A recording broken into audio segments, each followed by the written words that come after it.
One word answers చెప్పలేము కదా, వాళ్ళు క్వశ్చన్స్ అడిగారు మేము చెప్తున్నాము. కూర్చోండి సార్ అధ్యక్ష చెప్పండి చెప్పండి మంత్రి 5 సంవత్సరాల లా అండ్ ఆర్డర్ ఫెయిల్ అయింది, నిజంగానే ఫెయిల్ అయిందండి. శ్రీనివాస్ గారు కూర్చోండి.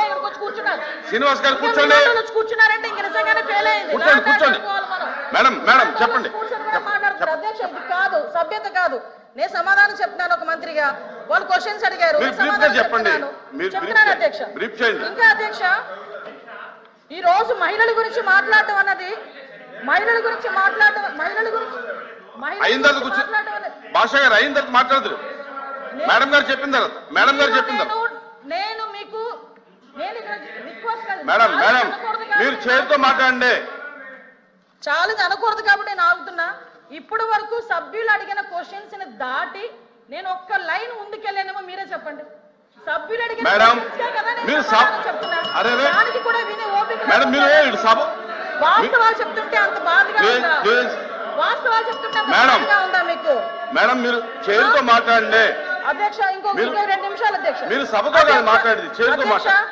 ఇప్పుడు వరకు లాస్ట్ క్రైమ్ అవనియండి, ఇప్పుడు జరుగుతున్న ఏ క్రైమ్ అయినా అధ్యక్ష, మనం జనరల్ గా కనుక నేను కేస్ స్టడీస్ కూడా చూశాను అధ్యక్ష. నేను హోమ్ మినిస్టర్ అయిన తర్వాత జరిగిన సంఘటనలకు సంబంధించి ప్రతి ఒక్క కేసుకి సంబంధించిన కేస్ స్టడీస్ కూడా మేము చూసుకున్నాం అధ్యక్ష. మేజర్ పార్ట్ గాంజాయి డ్రగ్స్ వాటిని బేస్ చేసుకొని అలాంటి వాళ్ళ పరిస్థితిలోని ఎక్కువగా జరిగిన పరిస్థితి అధ్యక్ష. 5 సంవత్సరాలు గాంజాయి మీద ఒక్క రివ్యూ చేశాడు అధ్యక్ష మాజీ ముఖ్యమంత్రి జగన్మోహన్ రెడ్డి. గాంజాయి మీద ఒక్క రివ్యూ అధ్యక్ష. ఈ రోజు గాంజాయిని అరికట్టడానికి దమ్మున్న నాయకుడు మా నాయకుడు గంజాయి నార్కోటిక్ టాస్క్ ఫోర్స్ ఈ రోజు తీసుకొచ్చారు అధ్యక్ష. 5 సంవత్సరాల్లో గంజాయి గురించి ఒక్కసారి కూడా మాట్లాడలేదు అధ్యక్ష. నేను విషయం చెప్తున్నాను అధ్యక్ష. దాని ప్యారలల్ గా ఈ రోజు వరకు జరుగుతున్న సంఘటనలు ఈ రకంగా వచ్చినాయి అధ్యక్ష. దయచేసి అది కూడా ఆలోచించుకోవాలి. ఒకటి లాస్ట్ అండ్ ఫైనల్ గా చెప్తాను అధ్యక్ష, ఈ గవర్నమెంట్ మహిళల భద్రత మీద పెద్ద పీట వేసింది. మహిళల భద్రత గురించి ఈ రోజుకి కూడా మేము స్టాండ్ అయి ఉన్నాం. స్పెషల్ కోర్టులు ఏర్పాటు చేసి ఎవరైతే నిందితులు ఉన్నారో వాళ్ళకి త్వరితగతిన శిక్షలు పడేటట్టుగా ఈ రోజు గవర్నమెంట్ తీసుకుంటుంది. మహిళల విషయంలో ఇంక్లూడింగ్ జగన్మోహన్ రెడ్డి తల్లికి చెల్లికి అన్యాయం జరిగిన ఈ రోజు ఈ గవర్నమెంట్ మేము నుంచుంటామని చెప్పి మీ సభాముఖంగా మీ అందరికీ కూడా తెలియజేసుకుంటాం అధ్యక్ష. దాని మీద మేము స్టాండ్ అయ్యాం. వాళ్ళు చేసిన దానికి అధ్యక్ష నేను చెప్పిన దాంట్లో ఏ తప్పు ఉందని అందరు నుంచున్నారు చెప్పండి అధ్యక్ష. అదేంటి అధ్యక్ష, అందరూ నుంచున్నారు కదా.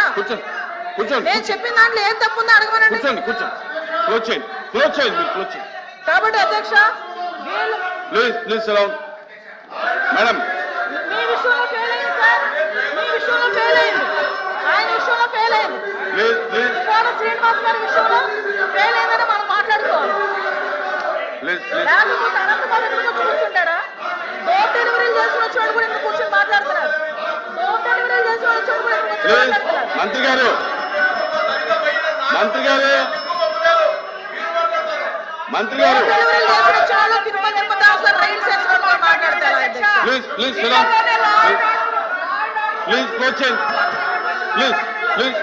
ఎలా మాట్లాడమంటారు అధ్యక్ష? క్లోజ్ చేయండి. కాబట్టి అధ్యక్ష ఈ రోజుకి కూడా మహిళల భద్రత విషయంలో ఈ గవర్నమెంట్ స్టాండ్ అయి ఉన్నాం. మేజర్ పార్టీ మహిళల రక్షణ విషయంలో పెట్టుకున్నాం. మహిళల జోలికి వచ్చిన మహిళల గురించి సోషల్ మీడియాలో ఇష్టానుసారంగా మాట్లాడిన బూతులు తిట్టినా కూడా ఈ గవర్నమెంట్ ఫార్మ్ గా వ్యవహరించి వాళ్ళకి శిక్షలు విధించేటట్టుగా మేము ఉంటాము. మళ్ళీ ఇంకో విషయం చెప్తాను అధ్యక్ష, దేవతలు పూజింపబడాలని మాట్లాడారు. నేను ఒకటే మాట్లాడుతున్నా, జగన్మోహన్ రెడ్డి తల్లికి చెల్లికి బాబాయ్ కూతురైన ఆ చెల్లికి కూడా అన్యాయం జరిగిన ఈ రోజు మేము నుంచుంటామని మీ అందరికీ కూడా తెలియజేసుకుంటాం అధ్యక్ష. వాళ్ళకి సహాయ సహకారాలు అందిస్తాం, వాళ్ళకి కూడా న్యాయం జరిగేటట్టుగా చేస్తాం.